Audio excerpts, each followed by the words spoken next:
Et c'est parti pour Smart Bourse, votre double dose quotidienne de marché en direct chaque jour sur Bismart à la mi-journée 12h30, 13h et le soir la grande édition pendant une heure à partir de 18h30. Au sommaire de cette édition de la mi-journée, des marchés troublés, perturbés, des marchés actions qui tous après la forte baisse de Wall Street hier soir, on a perdu jusqu'à 3,5% sur le Nasdaq avec le fait déclencheur qui reste l'idée de l'inflation, de la reflation et les mouvements que cela peut engendrer sur les obligations américaines notamment, avec hier un espèce de mini crack quand même sur les treasuries aux États-Unis, sur la partie moyenne et longue de la courbe. On a vu le 10 ans américain qui a franchi à un moment le niveau de 1,60, c'était presque un mini flash crack avant de se stabiliser sous 1,50 au moment où on se parle. Le 10 ans américain est revenu autour de 1,47%, le 10 ans français est toujours légèrement positif et le 10 ans allemand s'établit à moins 25 points de base en cette mi-journée. Des mouvements sur les taux donc qui ont des impacts sur les marchés actions. On voit le CAC 40 qui perd un peu moins de 1% actuellement. Vous aurez le résumé complet dans un instant avec Nicolas Pagnès depuis la salle de marché de Bourse Direct, avec parmi les faits marquants de cette séance encore quelques résultats, notamment sur la cote parisienne. On notera la très bonne performance de Téléperformance à une dynamique ultra positive en fin d'année et le marché ne s'y trompe pas. Le marché achète encore les performances de Téléperf. Le titre signe la plus forte hausse du CAC 40. On notera des réactions positives également après les publications de Saint-Gobain ou encore de Technip Energy. Plus compliqué en revanche pour Soprasteria et Lagardère qui signent les plus fortes baisses du SBF 120 à mi-séance. Et puis comme chaque fin de mois, on fera le bilan avec deux experts de marché, Jean-François Bête, DG de Cantalis, et Bertrand Lamiel, DG de Ports en Par Gestion, qui seront avec nous pour le grand tableau de bord des marchés. Les flux et les performances actions et sectorielles seront détaillés dans cette demi-heure de Smart Bourse à la mi-journée.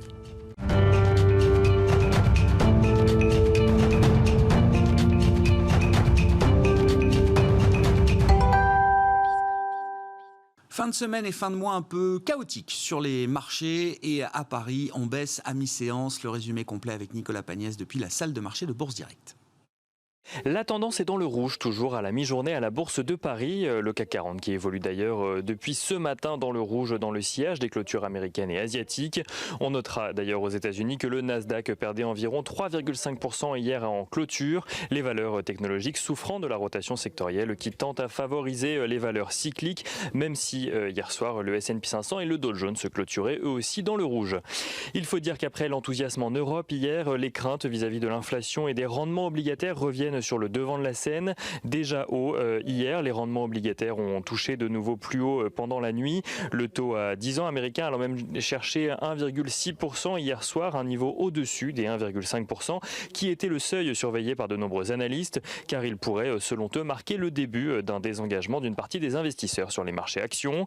À la mi-journée, le taux à 10 ans américain revient cependant aux alentours des 1,47% et celui à 30 ans redescend aux alentours des 2,26% après avoir touché un pic hier à 2,34%. En France, l'OAT à 10 ans a progressé jusqu'à 0,06% au même moment, mais revient sur des niveaux proches de zéro à la mi-journée, en restant tout de même dans le vert. Le même parcours pour le Bund allemand, qui même s'il est resté négatif, est remonté hier jusqu'à moins 0,2% avant de redescendre lui aussi. Les anticipations d'inflation restent toujours élevées de leur côté, même si l'on est un peu en dessous du pic à 2,24% de la semaine dernière. La volatilité fait en revanche son retour sur les marchés avec un indice VIX qui se tend au rythme des rendements obligataires, atteignant hier soir un plus haut à 30 points avant de redescendre aux alentours de 28 points actuellement. Au-delà des rendements obligataires et de tous les chiffres que l'on vient de donner, les investisseurs vont suivre aujourd'hui les discussions en matière de plan de relance aux États-Unis, des discussions qui ont repris depuis hier à la Chambre des représentants. Un vote devrait même se tenir dans la soirée, vote de réconciliation budgétaire qui permettrait aux démocrates de n'obtenir qu'une majorité simple dans chacune des deux chambres pour voir le plan adopté. Seule complication, selon le conseiller juridique du Sénat, l'augmentation du salaire minimum qui fait partie des mesures du plan de relance ne pourrait-elle être adoptée à une majorité simple car la mesure en tant que telle n'est pas directement liée au budget. Du côté des statistiques à suivre aujourd'hui, le PIB recule de 8,2% en France en 2020 à cause de la crise sanitaire. La consommation des ménages recule, elle, de 4,6% sur le mois de janvier, après l'envolée de 22% en décembre. Un recul qui s'explique par les mesures de restriction, mais également par le décalage de la période des soldes. Et on notera également que les prix à la consommation ont augmenté de 0,4% sur un an au mois de février. Une inflation qui fait suite à celle de 0,6% au mois de janvier. Du côté des valeurs à suivre à présent à la Bourse de Paris, on commence avec Téléperformance qui signe la plus forte hausse du CAC 40 à la mi-journée à la suite de la publication d'un chiffre d'affaires en progression de 23% au quatrième trimestre 2020. Une progression qui porte sa croissance annuelle à une progression également de 11,6%. Une croissance supérieure aux attentes qui permet au groupe d'afficher son optimisme pour 2021, visant une croissance organique d'au moins 9%. Téléperformance qui versera un dividende de 2,40 € au titre de son exercice 2020. Saint-Gobain est également très entouré aujourd'hui après avoir publié une croissance de chiffre d'affaires de près de 5% au second semestre 2020, lui permettant de limiter son repli à 4% environ sur l'année. Le groupe se félicite notamment de sa situation financière saine et envisage une augmentation de son bénéfice d'exploitation cette année. Saint-Gobain qui en profite pour annoncer le départ de son PDG cet été. Engie annonce de son côté une perte nette de 1,5 milliard d'euros en 2020 à cause notamment d'une dépréciation de ses actifs nucléaires en Belgique à hauteur de près de 3 milliards d'euros. Engie qui vise cependant une amélioration significative de son activité pour l'année en cours. Suez qui annonce de son côté une perte nette de 220 millions d'euros mais qui constate un redémarrage de son activité au second semestre, profite de la publication de ses résultats annuels pour réitérer que l'offre de Veolia n'est pas acceptable. Le conseil d'administration de Suez a en effet voté à l'unanimité contre le projet d'OPA. Pour rappel, une OPA qui propose 18 € par action Suez. Et on finit avec Lagardère. Lagardère qui affiche des résultats en baisse avec une perte de 660 millions d'euros. Un recul qui fait suite à celui de 15 millions d'euros en 2019 et un recul grandement imputable selon le groupe à ses activités travel et retail. Nicolas Pagnès en fil rouge avec nous tout au long de la journée sur Bismart depuis la salle de marché de Bourse Direct.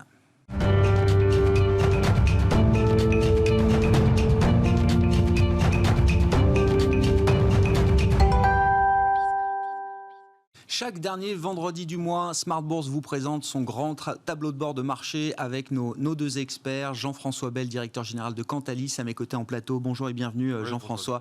Et par téléphone, Bertrand Lamiel qui nous accompagne, le directeur général de Ports en Part Gestion. Bonjour et bienvenue à vous Bertrand. Un mois de février un peu chaotique, on le voit sur les dernières séances, avec évidemment beaucoup d'interrogations sur l'idée de l'inflation et des mouvements importants sur les taux longs notamment, qui sont très très volatiles depuis quelques séances. Si on regarde les flux avec vous pour commencer, Jean-François, c'est encore un mois où tout a été investi, en grande partie en tout cas, sur les actions. C'était le cas en janvier, c'est à nouveau le cas en février. Oui, c'est ça. On a en février une concrétisation de ce nouveau paradigme. On était dans une logique du virus en 2020. On est aujourd'hui dans une logique du vaccin. Donc les marchés se projettent sur ce nouvel élément. Et on le voit sur les flux se concrétiser. C'est-à-dire que jusqu'à fin 2020, si vous vous souvenez, on suit ça tous les mois, le baromètre. Et on avait une collecte novembre-décembre très forte sur les actions. Et c'est normal, il y avait un nouveau vaccin, il y avait Biden, il y avait plein de bonnes nouvelles. Et puis les investisseurs continuaient quand même à collecter sur des taux, et notamment sur du monétaire, en se disant j'ai un peu une sorte de barbellisation de mon portefeuille parce que les vaccins, je ne sais pas, c'est un peu l'inconnu, je rentre dans l'inconnu et donc il faut quand même que je protège mon portefeuille. Et là on a un inconnu, la poussière retombe, on voit un petit peu mieux ce qui est en train de se passer. L'année dernière, des mauvaises nouvelles devenaient des bonnes nouvelles. Et donc les investisseurs achetaient les actions sans trop se soucier. Aujourd'hui, on est dans un flux de bonnes nouvelles. Et les bonnes nouvelles, du coup, doivent être digérées par les marchés. Et ça se transforme en normalisation. On a vu sur des taux d'intérêt. Alors sur les flux, concrètement, on a clairement une rotation. C'est-à-dire que ça reste très positif sur les actions. Janvier, février, de l'ordre de 30 milliards de collecte en Europe. Donc les investisseurs continuent à se positionner sur les actions. Mais le changement de paradigme, c'est pour sortir des taux. sur sortir du monétaire. On est là encore sur moins 30 milliards de sorties sur le monétaire, ce qui n'était pas vu depuis très longtemps. Et sur les obligataires aussi, les fonds obligataires emprunts d'État qui sont en négatif. Donc on a cette rotation. C'est une vraie rotation cette fois. C'est une vraie rotation, voilà, ça y est, on y est. C'est plus juste, je me repositionne un peu sur les actions et je garde ma partie taux qui me protège. Là, c'est vraiment un mouvement de bascule. Exactement, il y a un vrai long short, il y a un vrai choix qui est un parti pris par les marchés. C'est vrai aussi sur les zones géographiques, c'est-à-dire que c'est moins Asie, plus Europe, plus des marchés ou des indices plus cycliques. Donc une sorte de normalisation qui est jouée aussi au niveau des zones géographiques. On a vu encore ce matin le Japon à moins 4%, l'Asie, etc. C'est vrai aussi sur les thématiques. C'est moins les valeurs défensives, l'immobilier, l'or. Donc c'est plutôt de la décollecte, je le disais, sur des taux, mais aussi sur les marchés refuges comme l'or. Et c'est une collecte, et j'aurais pu rajouter aussi des thématiques santé, qui sont très défensives, qui ont été très jouées l'année dernière. Même l'environnement aussi est quelque chose qui n'a pas été aussi bien joué ces dernières semaines. Et plus sur des thématiques cycliques, énergie, bancaire. On a vu des flux arriver, donc il y a un vrai retournement sur biens de consommation, pétrole et services financiers, on va dire, donc les flux qui sont positionnés. Et même à l'intérieur de l'Europe, on voit des flux moins sur les Nordiques et l'Allemagne ou la Suisse, et plus sur l'Europe du Sud pour jouer ce retour à la normale. On avait même évoqué ensemble, le mois dernier, l'Angleterre. Oui, en se bien disant, sûr. pour jouer cet effet vaccin, faut-il identifier le signal faible qu'est l'Angleterre, puisqu'ils sont en avance sur le vaccin. Et on voit que le mois dernier, donc on a eu des encours, des flux importants sur l'Angleterre et des performances aussi à la clé. Alors, c'est vrai que cette rotation est soutenue par des bonnes nouvelles, je le disais tout à l'heure, des bonnes nouvelles en provenance du Covid. C'est vrai qu'en France, on est un petit peu marqué par cette quatrième vague, on est un petit peu englué par ce retour de la crise sanitaire. Dans les autres pays, aux États-Unis, c'est spectaculaire. Spectaculaire, ça baisse beaucoup. La baisse de la courbe d'infection lissée sur 7 jours aux États-Unis, il faut regarder sur un graphique, c'est spectaculaire. Exactement. Ça baisse 2 fois plus vite que ça n'a monté entre octobre et décembre dernier. Ils vaccinent plus d'1 million de personnes par jour aujourd'hui aux États-Unis. Les marchés, pour regarder la croissance mondiale, regardent les États-Unis, la Chine, etc., plus que la France, malheureusement. Donc, il y a un effet spectaculaire sur le Covid. Il y a un effet vaccin. On a de plus en plus de vaccins à notre disposition, donc ça, les marchés en tiennent compte. Puis un vaccin, c'est un double effet qui se coule. C'est-à-dire que c'est aussi un effet sur la crise sanitaire, puisqu'on voit que maintenant, il y a une confirmation d'une moindre infection. Donc c'est le vaccin qui sert aussi de traitement. Des indicateurs macro qui sont plutôt bien orientés. J'ai noté l'indice de confiance des ménages et des entreprises en zone euro. J'ai noté les résultats d'entreprises qui aussi sont venus réconforter, enfin pas toutes les entreprises, mais en tout cas certaines. Et je voudrais terminer par le risque inflationniste. On a une hausse des taux. C'est normal, il y a une normalisation. On était à 2% sur le 10 ans avant la crise du Covid aux États-Unis. On revient tranquillement sur le 2%. Pas encore.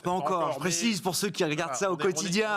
On n'y est pas encore, mais oui, on est à 1,6. On s'en rapproche. Et il y a quand même des fondamentaux indicateurs macro, mais aussi pétrole, cuivre, acier par rapport à l'or. Donc il y a des commodities et des matières premières qui ont vraiment très bien performé. Le pétrole, c'est pratiquement plus 30% depuis le début de l'année. C'est x3 depuis avril. Le cuivre, j'ai noté ce matin, c'est plus 23%. Le sucre, c'est plus 20% depuis le début de l'année. Donc il y a quand même des fondamentaux, des soutiens qui expliquent, cette phase un peu d'inquiétude ou en tout cas de changement de paradigme taux-action. Et ce qui est intéressant, effectivement, c'est qu'il y a quelques semaines, quelques mois, on imaginait que beaucoup d'investisseurs restaient sceptiques par rapport à ces enjeux, ce thème de la reflation, d'une inflation peut-être plus durable. Quand on regarde les flux tels que vous nous les avez décrits, on sent quand même que là, les investisseurs sont prêts à prendre un pari au moins tactique, voire peut-être plus stratégique. L'avenir nous le dira, mais en tout cas, les investisseurs participent réellement à cette rotation en allouant les capitaux de manière très différente. Exactement. Alors, c'est difficile de savoir si c'est durable, si c'est stratégique ou tactique. L'avenir nous le dira. Voilà. En tout cas, il y a une vraie prise de bénéfices. Ce qui a bien marché Donc on sort de la tech, le Nasdaq a beaucoup baissé, on sort, je disais, de certaines valeurs environnement. Souvenez-vous des valeurs Neoen, McPhy, tout ce qui est hydrogène, même biotech font l'objet de prises de bénéfices. J'ai bien performé. Je me souviens d'une valeur qui s'appelle Fermentalgue sur les algues, ça avait fait plus 150%. Aujourd'hui, il y a une prise de bénéfices sur ce type de valeur. Les investisseurs sont plutôt contents. Et puis à côté de ça, retour sur des valeurs bancaires, etc., qui ont des niveaux de valorisation. Et je pense que, après, pour lancer Bertrand, mais j'aimerais bien avoir son avis. En tout cas, je pense que les banques centrales ont joué aussi de leur jeu. C'est-à-dire qu'il y a eu quelques atermoiements en banque centrale chinoise qui parlaient de stabilité, la banque centrale américaine qui laisse un peu faire. Donc, quelque part, c'est dans l'exubérance irrationnelle, je pense qu'elles ne sont pas mécontentes d'avoir un petit peu un peu moins de surchauffe sur les marchés, et en tout cas à court terme. C'est la question qu'on se pose et qu'on se posera également ce soir dans l'émission. Est-ce que Jérôme Powell a raté sa communication quand on regarde les mouvements de taux effectivement qui ont pu avoir lieu pendant ces auditions, après ces auditions? Est-ce que la Fed perd le contrôle d'une certaine manière de la courbe des taux, ou est-ce que non? Il faut comprendre que la Fed est beaucoup plus tolérante que ce qu'on imaginait vis-à-vis d'une correction du marché obligataire et d'une correction également du marché action. C'est ce qu'on a vu hier, une séance qu'on n'aime pas trop sur les marchés, puisque tous les grands marchés ont corrigé, le marché obligataire américain et le marché action avec une baisse de 3,5% pour le Nasdaq. Bertrand Lamiel, on en vient à vous, directeur général de Ports en Par Gestion, dans le sillage du panorama des flux que nous apporte chaque mois Jean-François Bay. Qu'est-ce que vous constatez sur la partie action, sur la partie très boursière que vous suivez, Bertrand, en termes de secteur, en termes de rotation? On comprend quand même que cette rotation, elle a pris beaucoup d'ampleur encore au mois de février. Clairement. On reste avec des marchés qui sont très bien orientés, avec globalement du 80-90% des dossiers qui restent en tendance haussière. Mais on commence à voir des mouvements qui confirment effectivement que le marché est en train de prendre une direction d'une vraie rotation. Puisque si on regarde les secteurs qui se comportent bien, qui sont clairement haussiers. Donc on retrouve toujours la tech, l'industrie, qu'on avait déjà depuis quelques temps, toujours l'automobile. Mais en fait, celle qui marche bien mieux depuis le début de l'année, c'est des thématiques très cycliques. C'est des thématiques retour des taux, et donc on va retrouver les banques, on va retrouver les matières premières, on va retrouver tout ce qui est voyage et loisirs. Donc vraiment les médias aussi, donc vraiment des logiques ultra cycliques. Et ce sont ce type de secteurs qui sont en train d'amener le pion aux anciennes gloires. Et typiquement, la tech, c'est toujours bien, mais c'est cinquième, c'est plus premier. Les trois premières positions sont très cycliques.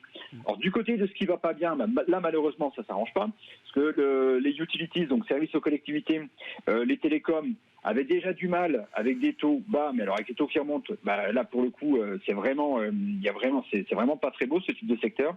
Et la santé, qui s'était retournée au tournant de l'été sur les grands labos, de manière un peu paradoxale. Alors que les vaccins arrivent, ça cale. Et il faut aller du côté des dossiers plutôt medtech, donc les fournisseurs de l'industrie de la santé, pour trouver des dossiers qui continuent à se comporter très bien. Les publications étaient bonnes. On reste sur des taux de croissance de chiffre d'affaires entre 15 et 20% minimum. Et donc ça, pour celles qu'on a, type Sartorius, Tedim ou Eurofins, ça continue à être très bon. Et puis on a les faux amis. C'est-à-dire des dossiers, quand on les regarde, globalement, ça continue à monter ou ça cale un petit peu. Donc on pourrait se dire, bon, c'est pas mal. Le problème, c'est que pendant ce temps-là, lui, le CAC, il est en train quand même d'accélérer, puisque ces rotations se font avec retour sur le devant de la scène de la banque et du pétrole. C'est quand même parmi les deux plus gros. Bien sûr, oui, le CAC, il a pris 7% sur le mois de février. C'est des poids lourds, Ouais. Et comme le luxe, qui est aussi un poids lourd en France, lui, les résultats étaient bons, et mis à part Kering, ça se comporte bien, ça tient plutôt bien. Et vous avez un CAC qui, alors oui, recule un petit peu, mais on est quand même encore aujourd'hui sur des niveaux relativement élevés. On est à quoi, 5700, 5718, donc après avoir touché un 5008. Donc oui, il y a un peu de mouvement sur le CAC, mais surtout il y a une rotation assez forte. Et quand on va voir du côté des États-Unis, sur les technos, là il commence à y avoir des dégâts. Et ça, c'est nouveau, Bertrand. C'est ce qu'on disait aussi avec Jean-François sur les flux. En fin d'année, c'était plutôt l'idée d'un rééquilibrage, d'un rattrapage. On repondérait un peu les portefeuilles avec du risque. Là, il y a vraiment un arbitrage. C'est-à-dire que la partie croissance très valorisée aux États-Unis commence vraiment à souffrir. Ça, c'est assez nouveau. Oui. Il faut vraiment être excellent, c'est-à-dire avoir surpris très positivement à la hausse ces marchés pour s'en tirer. Parce que là, parmi les dossiers que je vous avais souvent cités, Teladoc dans la télémédecine, par exemple, c'est moins 13 hier soir. Alors bon, après avoir pris plus 36 depuis le début de l'année. Mais voilà, donc il y a Salesforce, pareil, ils ont publié hier, je crois, les résultats sont très bons et le titre baissait après la publication des résultats hier soir à New York. On a eu Snap, pareil, avec une conférence après qui était excellente et des perspectives très fortes. C'est du moins 9%. Alors, dans la techno, attention, tout n'est pas à jeter, comme d'habitude, parce que sinon, ce serait trop simple. Globalement, l'environnement des semi-conducteurs, ça reste porteur. Donc, on se fait secouer un petit peu, mais globalement, les tendances restent toujours très, très porteuses sur l'environnement des semi-conducteurs. Jean-François l'avait noté, effectivement, les énergies vertes. Là, pour le coup, il y a une semaine, je vous aurais dit, on est challengé. Là, je dis qu'il va quand même falloir commencer à réfléchir. Si on en a trop en portefeuille, voilà. Sur une légère embellie, sortir arbitrer, parce qu'on a exactement le trade inverse de l'an dernier, où en gros, pour faire simple, on vendait Total et on achetait Neoen Albioma. Là, j'ai l'impression que c'est un peu l'inverse qui est en train de se faire. Donc, on a la revanche des énergies noires. Et là, ça marche plutôt pas mal. C'est en train de...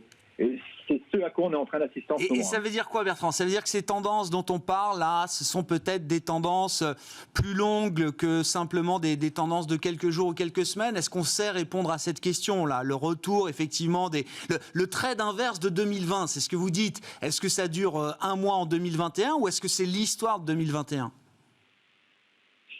Les signaux sont... Enfin, là, on est en train de retourner des signaux de 4 ou 5 ans.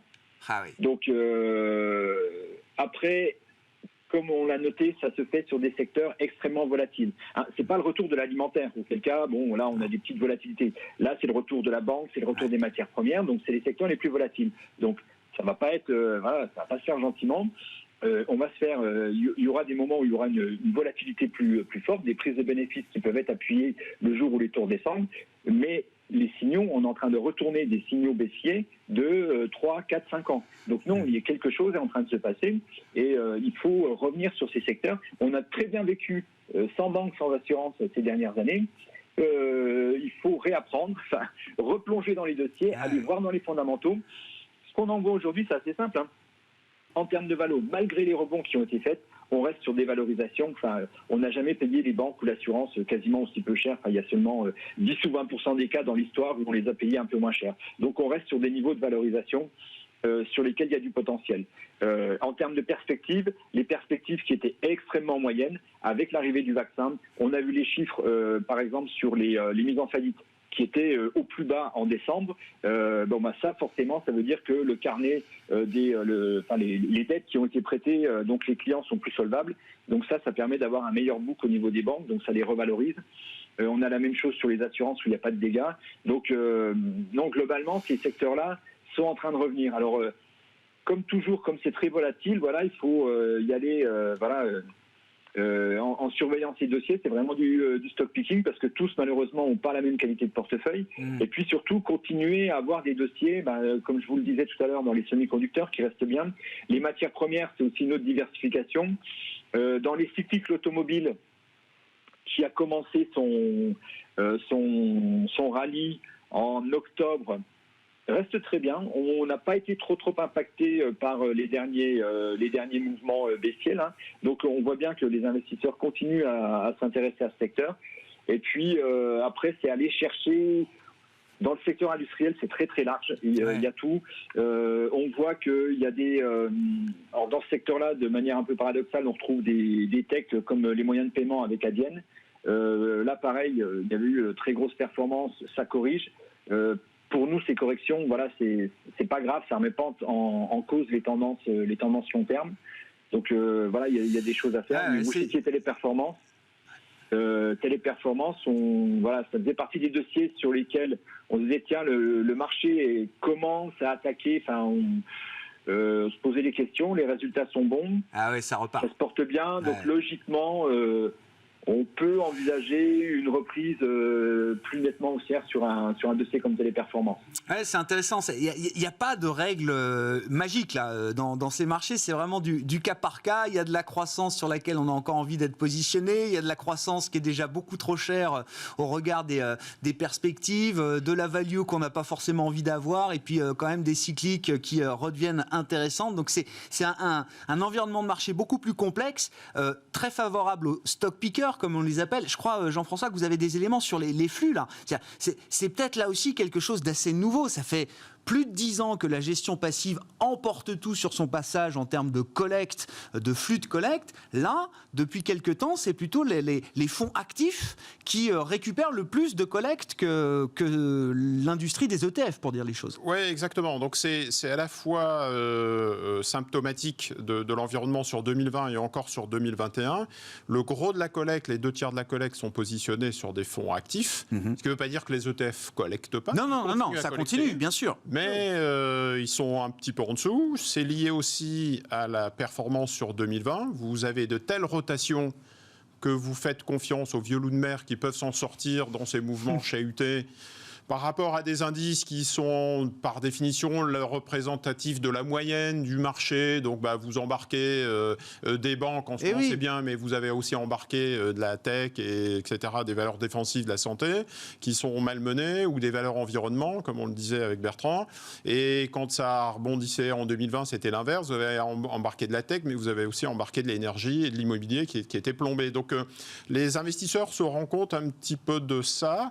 Et je pense que l'autre élément qui est assez intéressant dans les flux, c'est peut-être revenir sur la partie obligataire, les fonds obligataires, puisque les marchés obligataires sont les marchés directeurs. On voit que c'est ce qui fait décaler un petit peu les marchés actions. Et ce qui est assez intéressant, c'est de voir que les flux sont plutôt en défaveur des emprunts d'État et du monétaire. On sort des valeurs défensives, mais ça reste positif sur le crédit. Les investisseurs ont bien compris qu'une amélioration économique, ça donnait des taux de défaut moins dangereux, ça donnait une bonne orientation sur le crédit, sur le high yield. Le high yield reste positif, au contraire des emprunts d'État. Donc, quand vous êtes investisseur, vous voyez un peu ce mouvement en disant c'est positif pour les banques. La hausse des taux, c'est aussi un indicateur positif sur l'activité de transformation bancaire. Donc, quelque part, crédit, bancaire, entreprise, je suis plutôt bien orienté, donc je n'ai pas trop de risques. Et au contraire, il y a un indicateur à regarder, le high yield, le crédit. Si ça commence à s'envenimer sur cette partie-là, ça deviendra un crack obligataire. On n'y est pas encore, et on a justement ce nouveau paradigme. Je sors du refuge des emprunts d'État et je rentre sur le crédit et le high yield. L'autre élément que l'on regarde, nous, de près chez Cantalis, c'est la performance des fonds diversifiés.